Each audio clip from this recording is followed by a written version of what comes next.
साहब मैं इन दोनों से ज्यादा काम करता हूँ, आप इनको 500 दे और मुझे 300। लेना तो लो, वरना ये भी मुझे वापस कर दो। साहब आप एक मजदूर का हक मार रहे हो, अल्लाह आपसे जरूर हिसाब लेगा। ये लो पैसे, आप इससे और भी अमीर हो जाओ। हाँ हाँ, अब जाओ, तुम्हारे जैसे बहुत सारे मजदूर देखे, निकलो।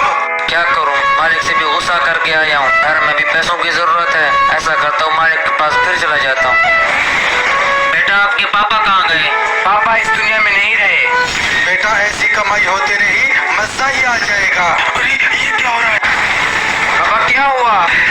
बेटा ये पैसे उस मजदूर को दे देना। कोशिश करें किसी मजदूर का हक न खाएं। क्या मैंने सही कहा? यस या नो कमेंट में